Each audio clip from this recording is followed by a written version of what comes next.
Olá, boa noite, tudo bem com você? Seja muito bem-vinda, seja muito bem-vinda a mais um encontro especial. Já há alguns domingos nós temos início a uma série de estudos, O Mistério da Profecia. Você é o nosso convidado especial. O tema de hoje é muito interessante, a guerra nos bastidores da história. Eu convido você, neste momento, para cantarmos um hino em louvor ao nosso Deus, preparando assim o nosso espírito para o tema desta noite.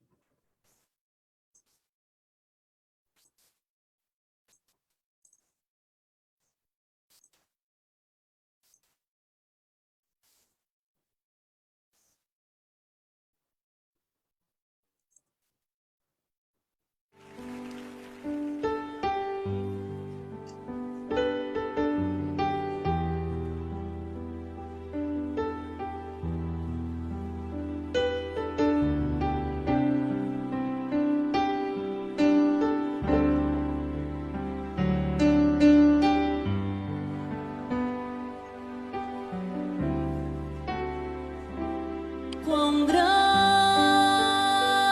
é o meu Deus, cantarei quão grande é o meu Deus, e todos hão de ver quão grande é o meu Deus.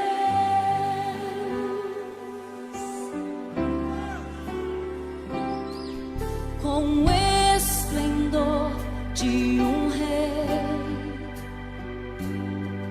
em majestade e luz, faz a terra se alegrar, faz a terra se alegrar.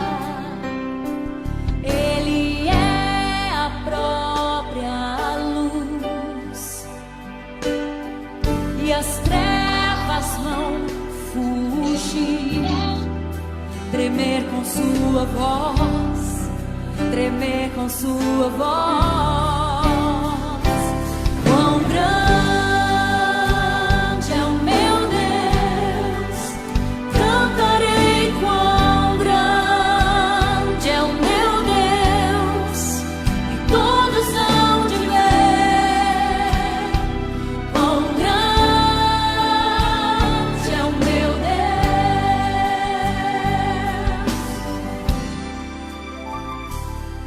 Por gerações Ele é, o tempo está em tuas mãos, o começo e o fim, o começo e o fim. Três se formam em um: Filho, Espírito e Pai, Cordeiro e Leão, Cordeiro e Leão.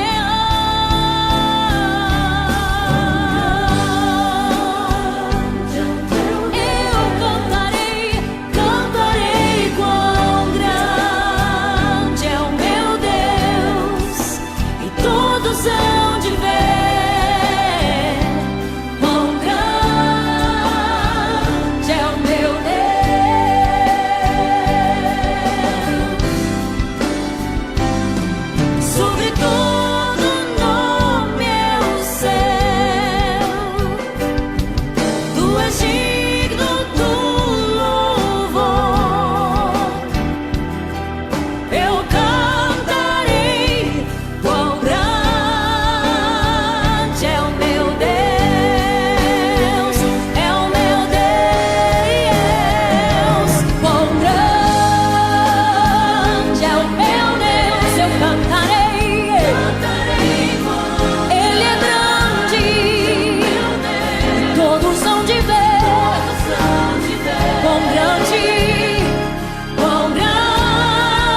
Amém. Deus seja louvado. Que bela canção é essa, né?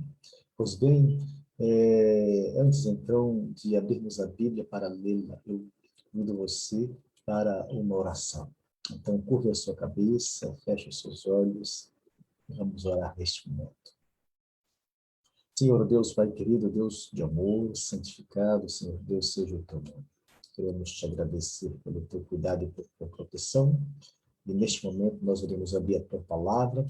Pedimos ao Pai a iluminação do Espírito Santo para nós entendermos os teus ensinos. E eu te peço uma bênção toda especial sobre a vida desta pessoa que está conectada aqui conosco hoje. Te pedimos ao Pai, te agradecemos em nome de Jesus Cristo. Amém. Amém. E amém. Pois bem, queridos, então, conforme o tema que eu mencionei para vocês, né? A guerra nos bastidores da história, é o tema de hoje. Acredito que em algum momento em sua vida você deve ter se perguntado, se Deus é tão bom, por que o mundo é tão mau? Se Deus é amor, por que tantas pessoas inocentes sofrem? Por que existe tanta crueldade, injustiça, tanta aflição e decepção na vida?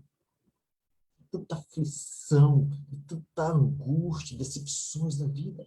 Onde está Deus quando criancinhas sofrem, quando coisas ruins acontecem com pessoas boas? Será que ele não se importa?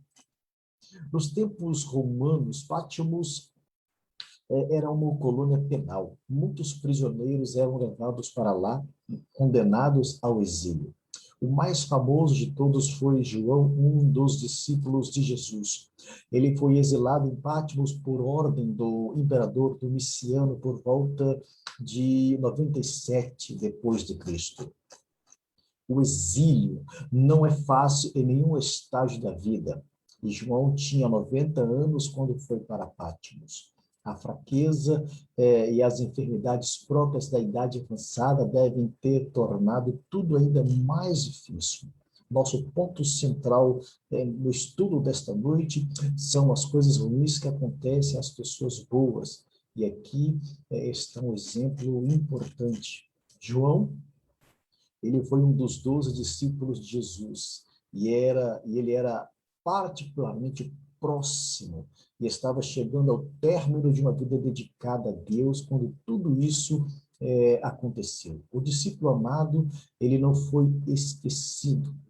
Foi nesse ponto, queridos, que Deus ele se manifestou e iluminou as sombras com a glória de sua presença.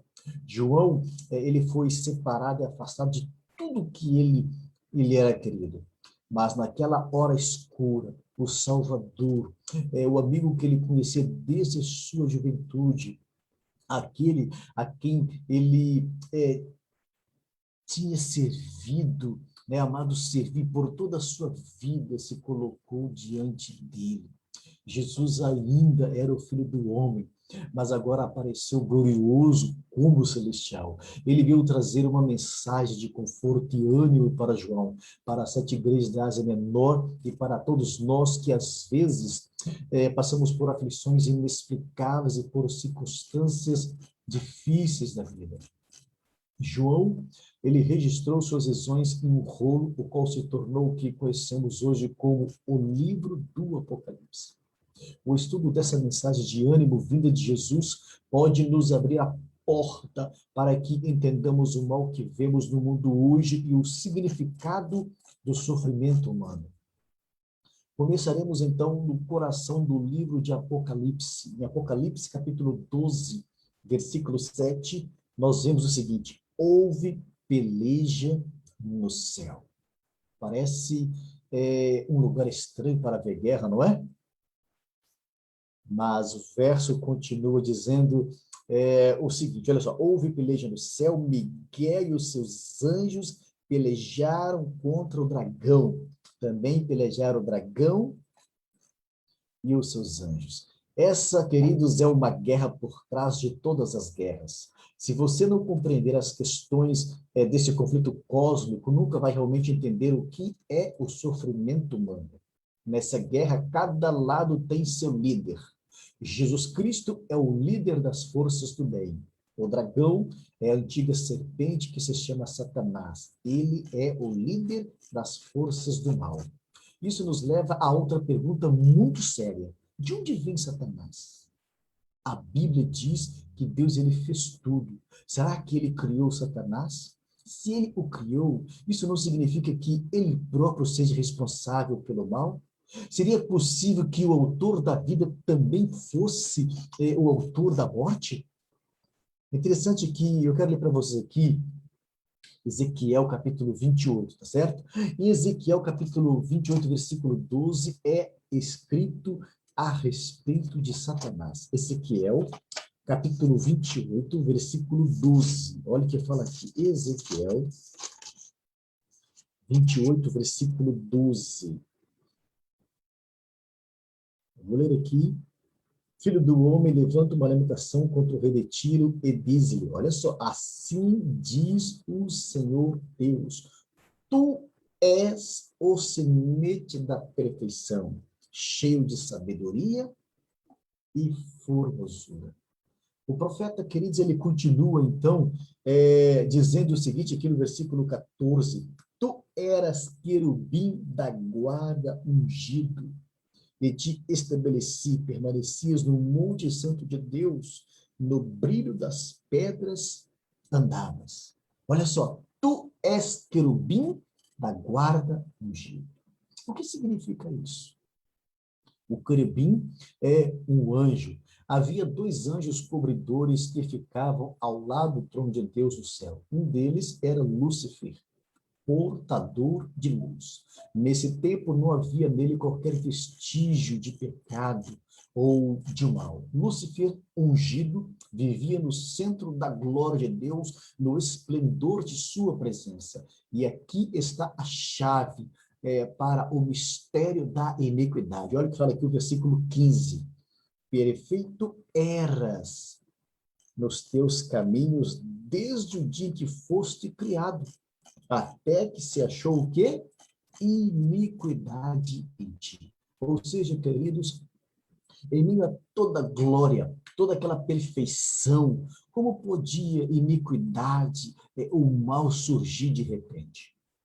Nós encontramos, então, aqui a resposta em Ezequiel capítulo 28, versículo 17, que fala o seguinte: elevou-se o teu coração por causa da tua formosura, corrompeste a tua sabedoria por causa do teu resplendor. Olha o que fala mais: lancei-te por terra, diante dos reis te pus para que te contemplem. Olha só, Deus, ele não corrompeu Lúcifer, tá certo? Deus não originou nenhuma falta nele. Deus criou um belo ser dotado de perfeição moral, mas Lúcifer usou sua liberdade de escolha para se rebelar. Ou seja, ele corrompeu a própria visão e começou sua guerra contra o céu. Deus poderia ter criado Lúcifer sem a capacidade de fazer escolhas erradas, não poderia? Claro que sim. Mas pense bem, você gostaria de ter um filho programado para obedecer? Você gostaria que ele fosse programado como um computador?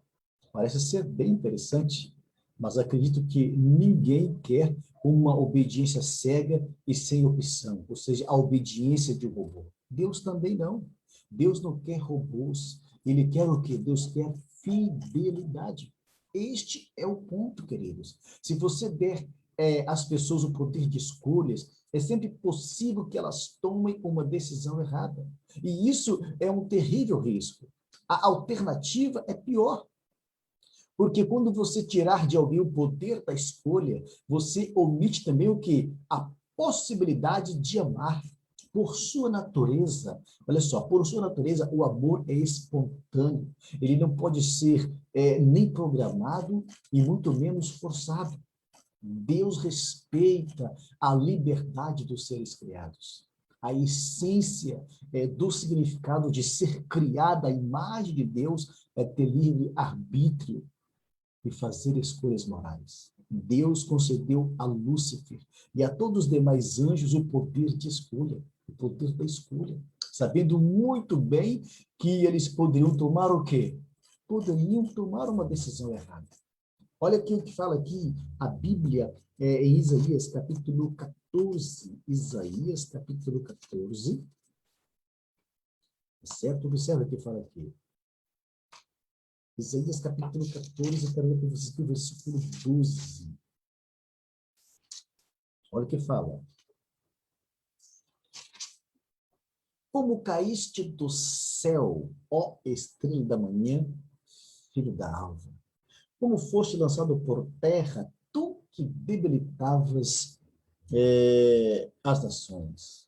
É interessante que o versículo seguinte, ele nos conta a razão. Olha só, tu dizias no teu coração, eu subirei ao céu, acima das estrelas de Deus exaltarei o meu trono, e no monte da congregação me assentarei nas extremidades do norte. Olha só, o anjo rebelde, ele se voltou contra o Criador porque queria o quê? Queria ter uma posição de autoridade. O seu desejo era o quê? Era dominar, era governar, era assentar-se no trono e dar ordens, sem obedecer aos mandamentos de Deus. Ele alegou que Deus é injusto e desleal na maneira de administrar o universo. Queridos, a rebelião, ela é contagiosa e não demorou muito para que outros anjos começassem a fazer as mesmas perguntas. Será que Deus é realmente justo? Então vieram as perguntas sobre o governo de Deus e seu amor, sobre a justiça e a integridade. E à medida que aumentava as insinuações, os anjos começaram a tomar partido. Então, observe, usando o livre-arbítrio, 1/3 dos anjos, eles decidiram rebelar-se contra o governo de Deus. E a Bíblia diz que eles foram o quê? Expulsos do céu. Deus, como governante-chefe do universo, poderia ter acabado com Satanás e com os anjos que concordaram com o inimigo? Claro que sim, claro que poderia. Ele tinha esse poder.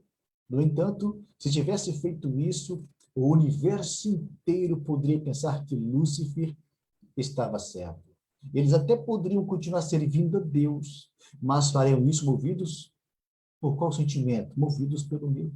Mas Deus tinha nas mãos a arma mais poderosa de todas. Qual que é? O amor. Olha o que fala aqui em 1 João, capítulo 4, versículo 8. 1 João, capítulo 4, versículo 8. Olha só. Texto maravilhoso, inclusive. Aquele que não ama, não conhece a Deus, porque Deus é amor. Ou seja, queridos, o amor é a resposta para a rebelião do coração. Suponhamos que um jovem parlamentar muito popular desafiasse o presidente de seu país, alegando que ele deveria ser destituído de seu cargo como líder da nação. Suponhamos que ele tenha convencido 1/3 dos deputados e dos senadores e conseguido o seu apoio.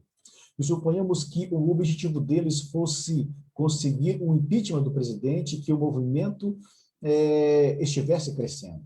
Agora, suponhamos que o presidente, como comandante-chefe das Forças Armadas, convocasse soldados e ordenasse que eles atirassem em qualquer um que o criticasse. Eu pergunto, isso provaria que ele estaria certo? Claro que não. Na verdade, provaria o quê? O oposto, evidenciando que o jovem parlamentar poderia estar certo. Assim, queridos, Em sua bondade e amor, Deus permitiu que o mal continuasse. Ele sabia que, deixando o mal se desenvolver, as pessoas poderiam ver por si mesmas sua natureza. Ele queria que todos entendessem os terríveis resultados de seguir o plano de governo de Satanás. Mais ou menos nesse tempo em que o pecado estava entrando no universo, Deus criou o planeta Terra. Observe que fala aqui, Apocalipse 12, versículo 9. Olha só, capítulo 12, versículo 9. E foi expulso o grande dragão, a antiga serpente, que se chama Satanás, diabo e Satanás, e o prendeu, né, e o sedutor de todo mundo, sim, foi atirado para a terra, e com ele os seus anjos. Para onde ele foi atirado? É interessante que a Bíblia aqui, né, no capítulo 12, versículo 9, né, conforme nós lemos, fala que ele foi atirado para a terra, né, e com ele os seus anjos. Interessante, queridos, que quando Deus criou o planeta Terra, ele o fez o quê? Ele o fez perfeito. Observe que a Bíblia fala aqui, ó. A Bíblia fala aqui em Gênesis, capítulo 1, versículo 31. Observe que fala aqui, capítulo 1 de Gênesis, versículo 31. Viu Deus tudo quanto fizera, olha só, e eis que era muito bom. Tudo era, queridos, muito bom. Ou seja, não havia qualquer mancha de pecado e mal em qualquer parte. Mas ele deu a Adão e Eva a mesma liberdade que deu a Lúcifer. Ele não queria robôs na terra, da mesma maneira que o quê? Que ele não queria robôs no céu. Na verdade, ele fez o possível para deixar claro essa liberdade. No jardim, ele plantou uma árvore, a qual chamou de árvore do conhecimento do bem e do mal. Ele não precisava fazer isso. Ou seja, Adão e Eva poderiam ter achado maneira de pecar sem aquela árvore, se assim desejassem. Mas Deus colocou a árvore ali e fez questão de contar ao casal sobre ela. Na verdade, queridos, ele fez o possível para deixar claro essa liberdade. Satanás, utilizando uma das mais magníficas criaturas existentes, ou seja, uma serpente alada, e estando no único lugar nesta terra que ele poderia estar, ou seja, onde? Na árvore da ciência do bem e do mal, convenceu Eva de que eles não eram livres e que o Deus era injusto e ditador. Observa aqui o que ele falou para o casal, aqui no capítulo 3, versículo 4 e 5. Gênesis capítulo 3, versos 4 e 5. Então a serpente disse à mulher: é certo que não morrereis, porque Deus sabe que no dia que dele comerdes, se vos abrirão os olhos. E como Deus sereis conhecedores do bem e do mal. Quando Eva e mais tarde Adão fizeram sua escolha, eles abriram uma porta que Deus queria manter fechada para sempre. Essa porta era a entrada para o pecado, o sofrimento, as aflições, as enfermidades e a morte. A Terra, queridos, é um planeta em rebelião que voltou as costas para Deus. Estou incluindo todo o planeta quando digo isso, pois Adão e Eva, eles não foram os únicos que pecaram. Observe o que diz a Bíblia aqui em Romanos 3, 23. Romanos, capítulo 3, versículo 23. Observe aqui. Olha o que fala. Porque todos pecaram e carecem da glória de Deus. E Deus, queridos, está usando este planeta rebelde como um livro-texto para o universo. Ele quer que todos nós, ou que todos saibam que as enfermidades, o sofrimento, as aflições, a morte são resultados da rebelião contra as suas leis. Quem é o responsável, então, pelo atual estado das coisas? Jesus, ele conta uma história que responde a essa pergunta. Observe que ele fala aqui em Mateus capítulo 13. Mateus capítulo 13, tá certo? Eu quero ler para vocês aqui os versos 24 a 27. Olha o que Jesus, ele falou aqui, Mateus 13, 24 a 27. Outra parábola lhes propôs, dizendo: o reino dos céus é semelhante a um homem que semeou boa semente no seu campo. Mas enquanto os homens dormiam, veio o inimigo dele, semeou o joio no meio do trigo e retirou-se. E quando a erva cresceu e produziu fruto, apareceu também o joio. Então, vindo os servos do dono da casa, lhe disseram: Senhor, não semeaste boa semente no teu campo? De onde vem, pois, o joio? Por que existem tantas enfermidades, tanto sofrimento e morte? O inimigo fez isso. O mesmo que plantou a semente da rebelião, o mesmo que convenceu nossos primeiros pais a pecarem, ele abriu a porta para o mal. Nós temos mantido essa porta aberta desde então. Então, se Deus não criou o mal, por que Deus não faz alguma coisa? Sabe, alguém pode dizer: espera um pouco, isso não está indo longe demais? Por que Deus não faz alguma coisa para aliviar o sofrimento, para aliviar a aflição que há no mundo? Bem, queridos, a notícia é que ele fez muito mais do que você poderia imaginar. Venha comigo de volta para o Jardim do Éden. Adão e Eva pecaram e Deus lhes disse que deviam sair do jardim, do jardim edênico. Dali em diante, trabalho duro e sofrimento seria o seu destino. Lágrimas, então, rolavam pelo seu rosto. Eles teriam que sofrer e finalmente morrer sem nenhuma esperança? Será que eles teriam que sofrer e finalmente morrer sem nenhuma esperança? Ou seja, será que a morte é o fim de tudo? A essa altura, enquanto chorava de desespero, então Deus lhes concede o quê? A promessa registrada aqui em Gênesis, capítulo 3, versículo 15. Observe aqui a promessa de Deus dada a Adão e Eva aqui no capítulo 3, versículo 15 de Gênesis. Olha o que fala aqui.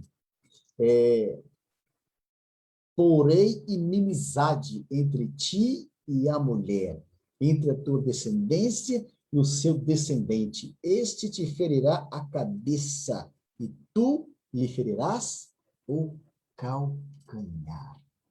Olha só, queridos, né? Olhando então diretamente para Satanás, né? Ou seja, a serpente, Deus ele falou: porém, inimizade entre você e a mulher, entre a sua descendência e o descendente dela. Esse te ferirá a cabeça e você lhe ferirá o calcanhar.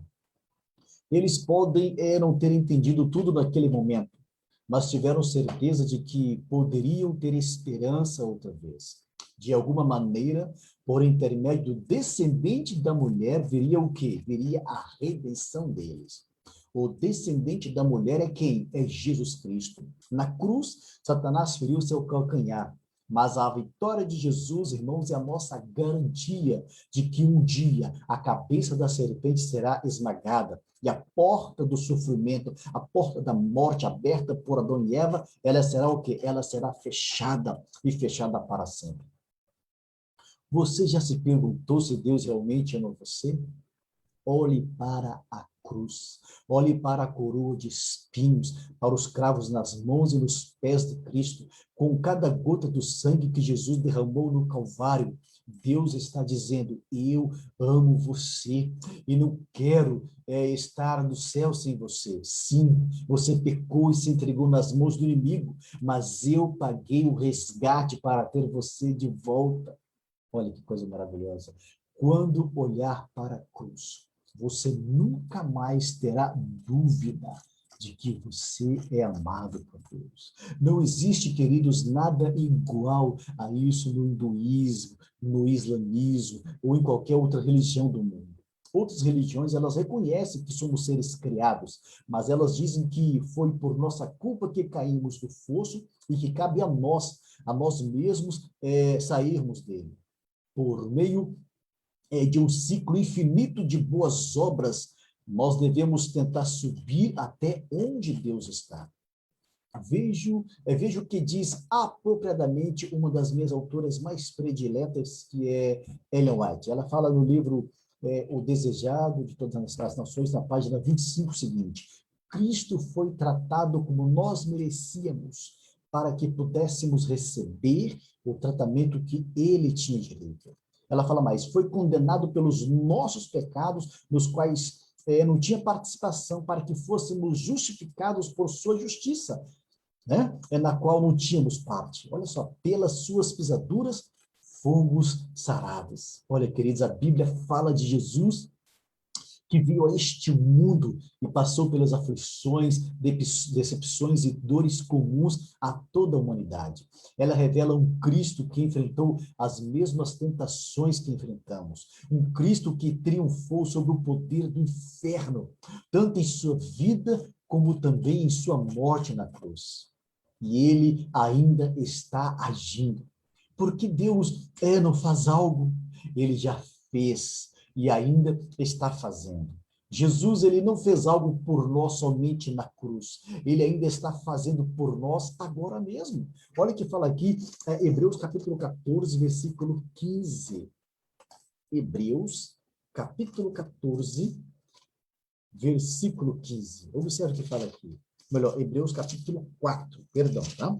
Hebreus capítulo 4, versículo 15. Porque não temos um sacerdote que não possa compadecer-se das nossas fraquezas. Antes, foi ele tentado em todas as coisas à nossa semelhança, mas sem pecado. Olha, ele sabe o que é ter o coração despedaçado. Olha o que o texto falou, ele foi tentado em todas as coisas, né? A nossa semelhança, mas sem pecado. E o versículo 15, o versículo 16 acrescenta o seguinte: acheguemo-nos, portanto, confiadamente junto ao trono da graça, né? A fim de recebermos misericórdia e acharmos, olha só, e acharmos graça para socorro em ocasião oportuna. Você tem uma necessidade especial em sua vida? Vá com confiança e conte a Jesus. Onde há tristeza, ele traz conforto e cura. Onde há medo e ansiedade, ele traz paz. Ele conhece e compreende suas fraquezas e suas necessidades. Agora mesmo, ele quer se aproximar de você para dar coragem e esperança. Não importa o que você esteja enfrentando neste momento. Ele compreende você. É interessante que, tempos atrás, eu li a história de um menino que queria muito ter um cachorro. Ele entregava jornais e estava economizando seu dinheiro para comprar um cachorro um dia. Um dia ele estava entregando os jornais em uma das extremidades da cidade quando ele viu um anúncio. Vendem-se filhotes de Golden Retrievers.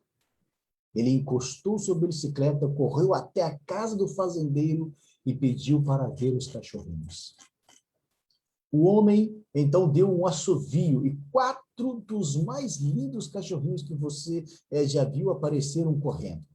O menino sentou no chão, os cachorrinhos pularam no seu colo, cada um deles lambendo o seu rosto. Enquanto brincava com os cachorrinhos, ele não conseguia se decidir qual deles ele ficaria. Com qual deles ele ficaria? Um minuto depois, outro cachorrinho, então, dobrou a esquina da casa. Ele era mais lento que os demais cachorros, porque ele tinha uma perninha torta. Ele veio mancando, arrastando a perna. O menino olhou, então, para o 5º cachorro como nunca tinha olhado para um cachorrinho antes. Com os olhos banhando em lágrimas, ele disse: Ele disse ao homem, eu quero este cachorrinho. É esse que eu vou comprar. O fazendeiro então disse, como assim? Você pode ficar com qualquer um desses filhotes, eles são mais saudáveis. Esse aí vai ser um fardo por toda a sua vida. Ele tem uma perna defeituosa e mal consegue andar. O menino se colocou de pé, começou a andar na direção do fazendeiro. O fazendeiro então logo notou que o menino mancava. Ao chegar perto do fazendeiro, o menino levantou uma das pernas da calça e lá estava um aparelho de metal amarrado com tiras de couro à sua perna. O menino havia contraído uma doença que o deixara paralisado de uma perna. Ele disse então ao fazendeiro, Senhor, esse cachorrinho vai precisar de alguém que o compreenda. E eu posso compreender. Queridos, nas tristezas da vida, quando enfrentamos fraquezas e decepções, precisamos de alguém que nos compreenda. Quando Jesus viveu na terra, ele muitas vezes estava solitário e cansado. Ele passou por dores, aflições e pobreza, né? Então, ele disse, eu posso entender o que você está passando. Eu conheço sua solidão, eu sinto sua decepção, vejo suas lágrimas. Ele coloca o seu braço em volta de nós para nos dar o que força e nos diz, tudo vai ficar bem, porque eu estou aqui com você. Queridos, nunca desista. Jesus venceu a batalha e nos prometeu fazer de sua vitória o que a nossa vitória. Não importa o que você esteja passando agora ou venha a enfrentar no futuro, ele está presente. É interessante que nas horas difíceis se apegue à promessa de Deus registrada aqui em Isaías capítulo 41, versículo 10. Olha que promessa maravilhosa, Isaías 41, versículo 10. Então, nos seus momentos mais difíceis, se apegue a esta promessa. Não temas, porque eu sou contigo. Não te assombres, porque eu sou teu Deus. Eu te fortaleço e te ajudo, e te sustento, olha só, e te sustento com a minha destra fiel. Que bela promessa! Satanás, queridos, ele não terá a última palavra. O livro de Apocalipse, ele descreve a guerra do céu, mas também nos conta como ela terminará. Olha o que fala aqui, Apocalipse, capítulo 20, versículo 10. Apocalipse, capítulo 20, versículo 10, fala assim, ó, o diabo, o sedutor deles, foi lançado para dentro do lago de fogo e enxofre, onde já se encontra não só a besta, como também o falso profeta. Glória a Deus por isso, queridos. O último capítulo da história ainda não foi escrito. Jesus virá outra vez. E quando vier, ele destruirá Satanás e todos os seus anjos. Circunstâncias muito difíceis colocam à prova a nossa esperança. É interessante que Thomas Dorsey e sua esposa, eles moravam em Chicago e ela estava grávida. Ele disse à esposa, querida, preciso ir a St. Louis para apresentar um concerto, mas não se preocupe, eu volto logo. E partiu sem imaginar que o bebê nasceria naquela noite. Depois do concerto, ele recebeu um telegrama que dizia, você é pai de um menino, mas sua esposa morreu no parto. Dorsey ficou devastado. Ele voltou apressadamente para Chicago e foi até o hospital a fim de ver seu filho. Lá, ficou sabendo que o bebê também ele tinha falecido. Deus, queridos, ele nunca prometeu que estaríamos livres de decepções e sofrimentos. Ele não prometeu que nunca seríamos tocados por enfermidades e morte. Ele nunca disse que nosso coração jamais ficaria aflito. Em meio a tudo isso, porém, ele prometeu que prometeu que estaria conosco, prometeu estar sempre presente para nos envolver com um abraço e nos conduzir ao longo de tudo isso. E quando o nosso corpo está torturado pela dor e sofrimento, dizemos, por que eu, Senhor? Podemos ainda, sim, sentir seus braços fortes e amorosos em volta de nós. Diante disso, ele, voltando para a história de Thomas Lawrence, diante disso, ele desistiu de tudo, virou as costas para o cristianismo e procurou um centro de reabilitação para pessoas mental e fisicamente destruídas. Ali, ele ficou por vários meses. Um dia, sentou-se ao piano. Enquanto tocava, essas palavras pareciam vir ao seu encontro. Vem, Senhor, me guiar, minha fé sustentar. Fraco estou, débil sou, sem vigor. Quero as trevas deixar, quero a luz alcançar. Pela mão, vem guiar-me, Senhor. Nas tristezas e decepções da vida, podemos confiar no Cristo que nos criou, no Cristo que nos redimiu, no Cristo que virá outra vez por nós. Não importa o que você esteja enfrentando agora, Ele não se esqueceu de você. Lembre-se disso, querido. Ele lhe dará forças para enfrentar as provações. No fim, Ele triunfará sobre os poderes do mal, sobre o pecado e o sofrimento, e não haverá mais doenças nem morte. Você deseja viver com Cristo por toda a eternidade?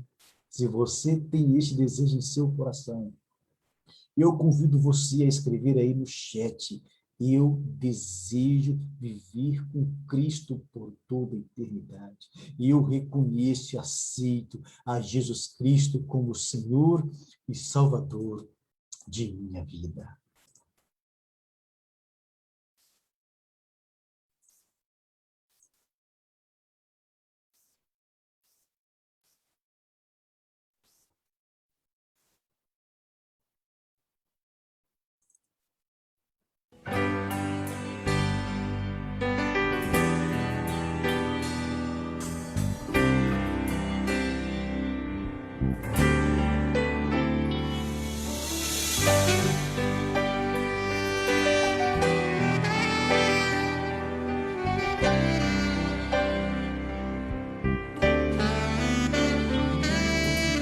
Este é meu desejo, Senhor, te honrar com meu coração, te adorar.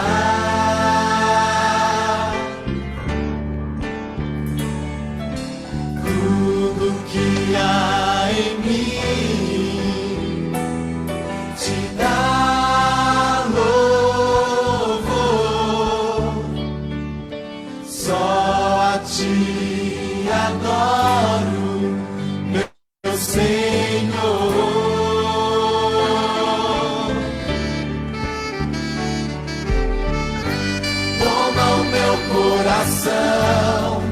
e toda a minha alma, eu vivo só pra ti.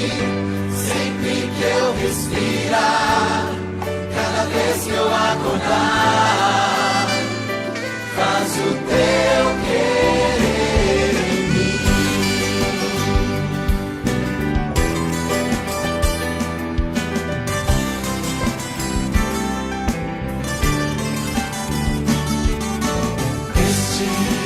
Meu desejo, Senhor, te honrar com meu coração, te adorar.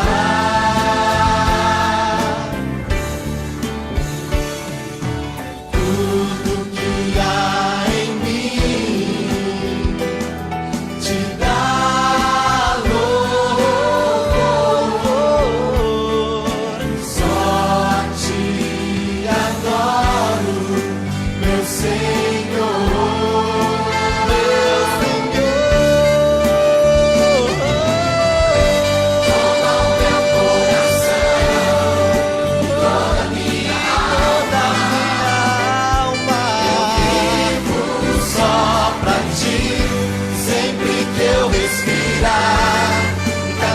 que eu acordar, faz o teu querer.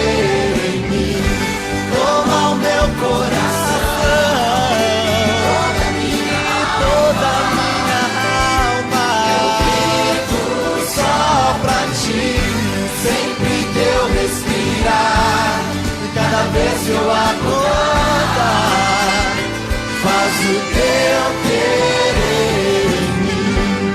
Toma o meu coração e toda a minha alma.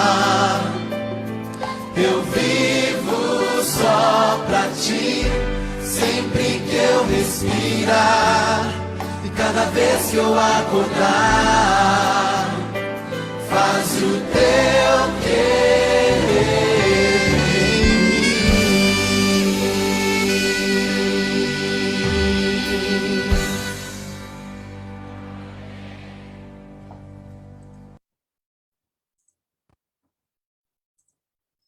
Amém. Vamos então orar mais uma vez? Curva sua cabeça, feche seus olhos e vamos falar com Deus neste momento. Senhor Deus, Pai querido, Deus de amor, santificado, louvado, engrandecido seja o teu nome. Te agradecemos, Senhor Deus, pela revelação de tua palavra. Queremos te agradecer porque Jesus Cristo veio a este mundo e deu a sua vida por nós. E neste momento, mais uma vez, nós queremos, Senhor Deus, reconhecer a Jesus Cristo como Senhor e Salvador de nossa vida.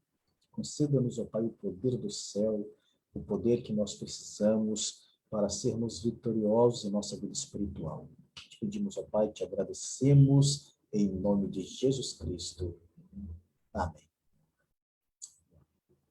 Que Deus lhe abençoe ricamente. Uma boa noite e até o nosso próximo encontro, em nome do Senhor Jesus Cristo. Tchau.